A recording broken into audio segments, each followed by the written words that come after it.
دیکھو قرآن میں نا بڑے علمی نکات ہیں. قرآن کہہ رہا ہے یعتذرون الیکم اذا رجعتم الیہم لترضوا عنہم. قرآن کہہ لتعرضوا عنہم ہے لترضوا عنہم؟ کوئی حافظ نہیں بیٹھا ہوا. لترضوا عنہم فإن ترضوا عنہم فإن اللہ لا يرضى عن القوم الفاسقین. اے نبی جب آپ غزوہ تبوک سے واپس پہنچیں گے تو یہ جھوٹی قسمیں اٹھائیں گے تاکہ آپ ان سے راضی ہو جائیں, خوش ہو جائیں. اگر آپ خوش ہو بھی گئے اللہ پھر بھی خوش بولو نہیں ہوگا. دیکھو یہاں نبی کو خوش کرنے کا ثواب کیوں نہیں مل رہا؟ کیونکہ یہاں نبی کو خوش کرنے سے مقصد اللہ کو خوش کرنا نہیں ہے. تو قرآن کہہ رہے ایسی خوشی کا میں ایسی خوشی پہ خوش نہیں. اور کعب ابن مالک, مرارہ ابن ربی اور ہلال ابن امیہ, ان تین صحابی نے سچ بول کے نبی کو ناراض کر دیا. منافقین نے جھوٹ بولا نا کہ یہ عذر تھا ہم تبوک میں اس لیے نہیں آ سکے, یہ مسائل تھے. نبی عالم الغیب نہیں, آپ نے کہا چلو بھائی ایسے ہی ہوگا, آپ خوش ہو گئے, ٹھیک ہے بھائی جاؤ, کوئی سزا نہیں, کچھ بھی نہیں. اللہ نے کہا آپ خوش ہیں, اللہ نہیں خوش ان سے. دوسری طرف منافقین جو مخلص صحابہ تھے تین, کعب ابن مالک, مرارہ ابن ربی, ہلال ابن امیہ, یہ تین صحابی نے سچ بولا. یا رسول اللہ کوئی عذر نہیں تھا, بس ہم سستی کی وجہ سے پیچھے رہے, کوئی عذر نہیں. جانا چاہیے تھا, ہم پہ فرض تھا, لیکن باغ پک چکے تھے, سب کچھ تیار تھا, پھر بھی نہیں گئے, کوئی عذر نہیں ہے. سچ بولا نا, نبی غضبناک ہو گئے. نبی کیا ہو گئے؟ اس لیے نہیں کہ سچ بولا ہے, اس لیے کہ جب کوئی عذر نہیں تھا تو پیچھے رہنے کا کوئی جواز بنتا نہیں. آپ نے فرمایا قم, جاؤ یہاں سے, حتی یقضی اللہ فیکم, اللہ فیصلہ کرے گا تمہارے بارے میں. 40-50 دن بائیکاٹ ہوا, یہاں تک کہ صحابی کہتے ہیں نبی نے سلام تک کا جواب نہیں دیتے تھے. کیا گزری صحابہ پر, مگر قرآن کہہ رہے ہیں میں کیا تھا ان سے, بولو راضی تھا, کیونکہ مجھے خوش کرنے کے لیے انہوں نے سچ بولا. تو پھر اللہ نے پیغمبر کو بھی راضی کر لیا بعد میں, اور اتنا خوش ہو گئے پیغمبر, فرمایا اللہ نے تمہاری تو. اچھا اور سنیں, اسلام کے عقیدے بتا رہا ہوں کتنے واضح ہیں کہ ہم اسلام کو فالو کسی مدرسے کے کسی بندے کی وجہ سے نہیں کرتے. اور یہ بھی بتا دوں, اس ایک بندے کی وجہ سے مدرسوں کو بدنام کرنا کہ مدرسے ایسے ہوتے ہیں, یوں ایسے ہوتے ہیں, یہ بھی وہی زیادتی ہے جس کا میں نے بھی تذکرہ کیا. جب حضرت کعب ابن مالک کی توبہ قبول ہوئی تو ان کو خوشخبری پہنچی, وہ نبی کے پاس آئے. آپ صلی اللہ علیہ وسلم کا چہرہ حدیث میں آتا ہے استنار وجہہ کأن وجہہ قطعۃ قمر, ایسے چمک رہا تھا جیسے 14ویں کا چاند. آپ نے کیا فرمایا, ابشر بخیر یوم مر علیک منذ ولدتک امک. اے کعب اس دن کی خوشخبری قبول کرو کہ جس دن سے تمہاری ماں نے تمہیں جنا ہے, آج تک ایسا خوشی کا دن تمہاری زندگی میں نہیں آیا, اس دن کی مبارکباد ہو تمہیں. حضرت کعب مالک نے کیا کہا, امن کا ام من عند اللہ, یہ خوشخبری آپ کی طرف سے یا اللہ کی طرف سے؟ نہیں آ رہی بات. اس فکر میں لگے ہوئے ہیں کہ اللہ راضی ہے کہ نہیں ہے. دیکھو نبی کے راضی ہونے کا تو یقین ہو گیا نا. یہ نہیں سمجھ میں آئے گا, یہ تو آسان کیس نہیں ہے, بہت مشکل کیس ہے. ارے جب نبی کا چہرہ 14ویں رات کی طرح چمکتا ہوا دیکھ لیا, نبی مبارکباد بھی دے رہے ہیں کہ خوشخبری ہو اور سب معاف, بس اب میں راضی, اب میں خوش, تو کعب ابن مالک کو فکر کیا لگی ہوئی ہے, نہ یا رسول اللہ ذرا کلیئر کریں بات, صاف بتائیں یہ خوشخبری اللہ کی طرف سے ہے یا یعنی اللہ بھی راضی ہوا ہے کہ نہیں ہوا؟ فرمایا لا بل من عند اللہ, نہ میری طرف سے نہیں, کس کی طرف سے؟ اللہ. میں بھی اس لیے خوش ہوں کہ اللہ خوش ہے, اللہ نے معاف کر دیا ہے, اس لیے میں بھی خوش ہوں. پھر کعب ابن مالک خوش ہوئے ہیں. تو بھائی اسلام میں اصل کون ہے؟ اللہ.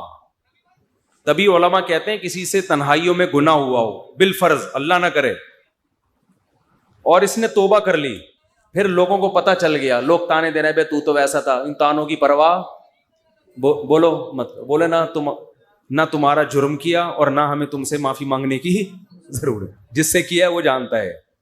لوگوں کو لفٹ کرایا کرو زیادہ, کیونکہ لوگ اس چیز کو مسلط کر لیتے ہیں. ہمارے حضرت کے پاس ایک بندے کا فون آیا لندن سے, کہتا ہے یار میں نے گناہ کیا تھا, پکڑا گیا, کہہ رہے اب میں نے توبہ کر لی, رو کے گڑ گڑا کے اتنی معافیاں مانگی کہ اللہ نے بھی دل میں سکون ڈال دیا کہ میں نے تجھے معاف کر دیا کہ لیکن پبلک معاف کرنے کے لیے تیار نہیں ہے. پبلک جب بھی گزر کرے ہے نا وہی, تو پبلک کا دل تو چھوٹا ہوتا ہے نا, پبلک کا دل کیا ہوتا ہے چھوٹا. تو ایسی صورت میں پبلک کو زیادہ لفٹ نہیں کرائے, بولے جاؤ تمہاری ایسی کی تیسی, ہم جانے اللہ جانے تو کون ہوتا ہے بھائی میرے کو. اور قرآن کے الفاظ دیکھو یار, وَمَن يَعْمَلْ سُوءًا أَوْ يَظْلِمْ نَفْسَهُ ثُمَّ يَسْتَغْفِرِ اللَّهَ يَجِدِ اللَّهَ غَفُورًا رَحِيمًا. ایسے وجد والی آیتیں ہیں. فرمایا جو بھی گناہ کرے گا, اپنی جان پہ ظلم کرے گا, ظلم ہو گیا, گناہ ہو گیا, شیطان نے بہکا دیا اس کو, غلط ہو گیا اس سے. حقوق العباد سے اس کا تعلق نہیں ہے, کیونکہ حقوق العباد میں پھر اس بندے سے بھی معافی مانگنا ضروری. کچھ جرائم ایسے جو اللہ اور بندے کے آپس کے معاملات. فرمایا پھر اس کو خیال ہوا کہ بھائی خدا تو انتقام لے گا, اور ویسے بھی غیرت کے خلاف ہے, جس نے اتنے احسانات کیے اس کو ناراض کرنا. قرآن کہہ رہا ہے ثم یستغفر اللہ, پھر وہ اللہ سے کیا کرتا ہے, معافی. کیا عجیب الفاظ ہیں. اللہ نے یہ نہیں فرمایا غفارہ اللہ, اللہ اسے معاف کر دے گا, نہ نہ نہ, یہ انداز نہیں ہے, یہ اللہ اس سے انتقام نہیں لے گا. فرمایا یجید اللہ غفور الرحیم, وہ اللہ کو پائے گا, وہ دیکھے گا کہ اللہ غفور بھی ہے اور رحیم, وہ دیکھے گا اپنی آنکھوں سے. یہ ایسے ہے جیسے ہم کسی کو دعوت دیں کہ آپ ہماری دعوت پہ آؤ, آپ پوچھتے ہیں کیا کیا ملے گا. ایک طریقہ ہوتا ہے آپ بتائیں بھائی بریانی کا انتظام بھی ہے, کباب بھی ہیں, اور اللہ بھلا کرے چکن کا بھی انتظام ہے, اور کڑھائی بھی ہے, 2-4 چیزیں اور بتا دی آپ نے, تو ذہن میں رکھ کر آئے گا ٹھیک ہے بھائی یہ چیزیں ہوں گی. ایک اسٹائل یہ ہوتا ہے, وہ کہ بھائی کیا ملے گا, تو آپ اس کو بتائیں جب تم آؤ گے نا تو میری دعوت میں پہنچنے کے بعد تمہیں محسوس ہوگا کہ وسیم بھائی چھوٹے موٹے سیٹ نہیں ہے. وسیم بھائی نے دعوت کی, یہ جی تم پالو گے, یہ چیز محسوس کرو گے کہ وسیم بھائی طبیعت کے تنگ, ایسا دسترخوان ہوگا, چھوڑو بریانی کباب, چھوٹی وہ غریبوں والی باتیں ہیں. کیا بریانی, مسالے والی بریانی, اور مفتی صاحب کے بیان سنتے رہتے الٹے الٹے, مسالے والی بریانی, چپلی کباب, کوئٹہ کی چائے. ابے بھائی چھوڑو یہ باتیں, یہ تو کہیں کھانچے وانچے میں پڑی ہوئی ہوگی, ٹھیک ہے نا. یہ تم پاؤ گے, مجھے محسوس کرو گے کہ یہ چھوٹا موٹا سیٹ نہیں ہے. دسترخوان دیکھ کے اندازہ ہو جائے گا بھائی کوئی بہت بڑا آدمی ہے. قرآن کیا کہتا ہے, جو گناہ کرے گا اور توبہ کرے گا یجید اللہ غفور الرحیم. اللہ یہ نہیں فرما رہے کہ اس کو معاف کروں گا, اللہ فرماتے ہیں جیسے کوئی بندہ دعوت پر آئے تو آپ کہو بھائی تم پاؤ گے کہ میں چھوٹا موٹا سیٹ نہیں ہوں. ہاں میں اس پہ واقعہ سنا رہا تھا کہ حضرت مولانا طارق جمیل صاحب ایک دفعہ کویت کے شہزادوں نے ان کی دعوت کی, تو اب وہ کیا تصور دماغ میں لے کے گئے ہوں گے. فرماتے ہیں میں حیران ہو گیا, اونٹ کے بچے صحیح پورے روسٹ, نہیں آئی سمجھ میں. آپ کو پتہ ہے اونٹ کا بچہ کسے کہتے ہیں؟ اونٹنی کے جو بچے ہوتے ہیں نا, وہ ذبح کر کے کھال اتار کے کنووں میں پورے روسٹ چاول بھر کے دسترخوان پہ رکھے.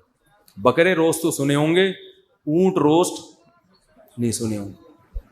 اب جو شہزادے ہیں ان کے لیے یہ کوئی اتنی بڑی چیز نہیں ہے, ان کی یہ بریانی ہے, ٹھیک ہے نا, ان کی بھی کیا ہے. اب ان سے اگر مولانا طارق جمیل صاحب پوچھیں شہزادوں سے جی آپ کی دعوت ہے کیا کیا ملے گا, تو ان کو غصہ آئے گا نا,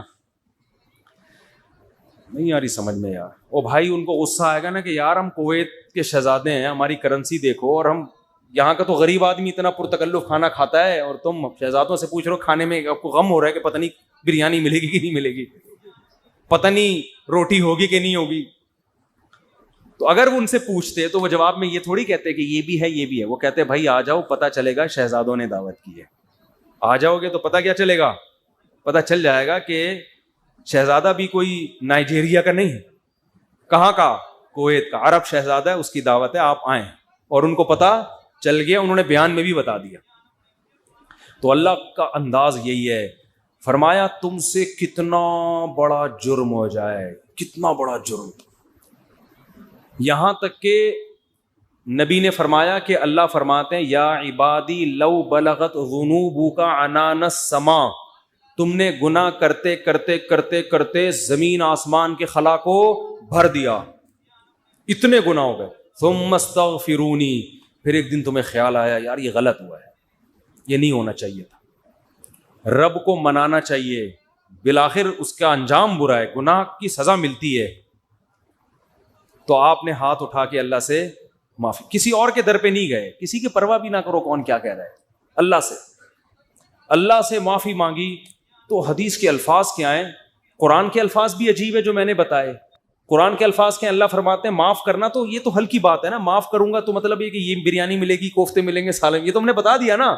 اللہ فرماتے ہیں توبہ کر کے دیکھ, تو اللہ کو غفور اور رحیم پائے. غافر نہیں, راحم نہیں, غفور مبالغہ ہے. تو اللہ کو محسوس کرے گا کہ تیرا رب چھوٹا موٹا معاف کرنے والا نہیں ہے, رحیم کا مطلب بہت رحم کرنے والا ہے. اور اللہ یہ تجھے دکھائے گا, دکھائے گا کا مطلب کیا ہے, تیرے دل میں سکون پیدا ہو جائے گا کہ میرے رب نے مجھے معاف کر دیا. یہ توبہ کا پہلا انعام ملتا ہے دنیا میں, معاف بھی کرے گا اور اطمینان بھی دلا دے گا, معاف کر دیا. تعلق, وہ اطمینان کی علامت کیا ہے, اللہ سے جو تعلق ٹوٹا ہوا تھا وہ آپ کو جڑا ہوا محسوس ہوگا. گناہ کی وجہ سے جو دل میں کالک آ گئی تھی, وہ کالک آپ کو ختم ہوتی ہوئی نظر آئے گی. یہاں تک علماء کہتے ہیں کہ بعض لوگ گناہ کر کے ایسی توبہ کرتے ہیں کہ گناہ سے پہلے جو اللہ کا ان سے تعلق تھا نا, گناہ کے بعد جب توبہ کی تو اس سے زیادہ اچھا تعلق پیدا ہو جاتا ہے ان کا, پہلے سے بھی زیادہ اچھا اللہ کی محبت پیدا ہو جاتی ہے. یہ تو قرآن میں. حدیث میں کیا آتا ہے کہ اگر زمین اور آسمان کے خلا کو تم نے گناہ کر کر کے پر کر دیا, ثم استغفرونی, پھر مجھ سے مغفرت طلب کرو, لغفرت, معاف کروں گا. اتنا کافی تھا نا یہ جملہ, یار نہیں آ رہی سمجھ میں. دیکھو اللہ یہ کہہ دیتے کہ زمین اور آسمان کے خلا کو پر کر دیا, مجھے ناراض کیا ہے نا, پبلک کے پاس جانے کی ضرورت نہیں.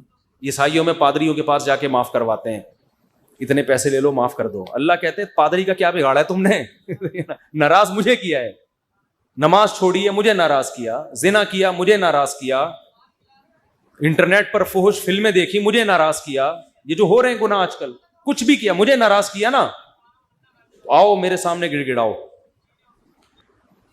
تو اللہ کیا کہتے ہیں, زمین اور آسمان کے خلا کو پر کر دیا, پھر مجھ سے معافی مانگو گے معاف کروں گا. کافی ہے نا, بس کر دیا معاف. آگے اللہ ایک اور جملہ بناتے ہیں, لا ابالی, کسی کی پرواہ.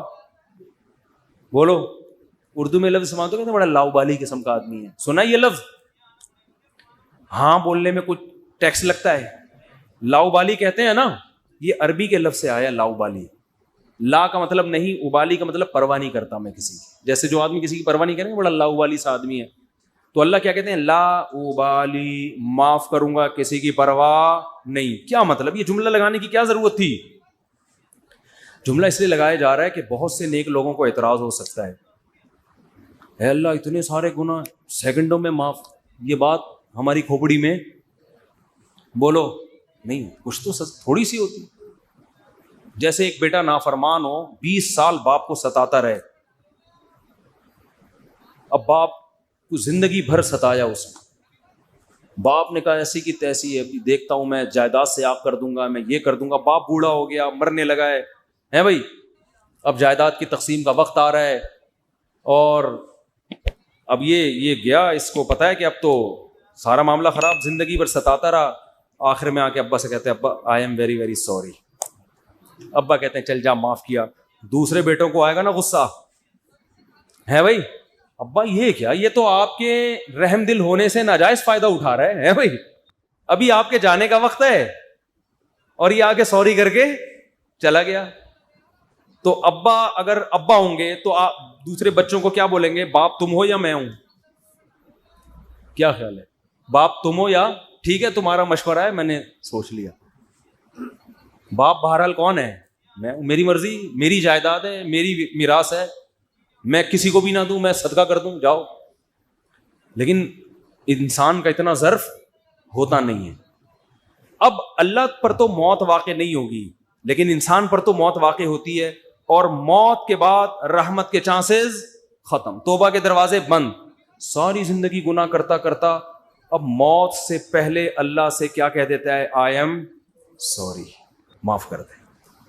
تو اللہ کہتے ہیں کہ میں معاف کر کے آگے پہلے ہی بتا دیا کہ کسی کو اعتراض کرنے کا حق. اللہ کو پتہ ہے بہت سارے لوگ آئیں گے، یا اللہ یہ کیا ہے بھائی، یہ کیا اتنے سارے گناہ ہو رہے ہیں اور اس نے معافی اور 1 سیکنڈ میں معاف، یہ تو تیری حکمت کے خلاف ہے، یہ تو مصلحت کے خلاف ہے، یہ تو یوں ہے، یہ تو ناانصافی ہے. اللہ کہتے ہیں بولنے دو، مجھے پرواہ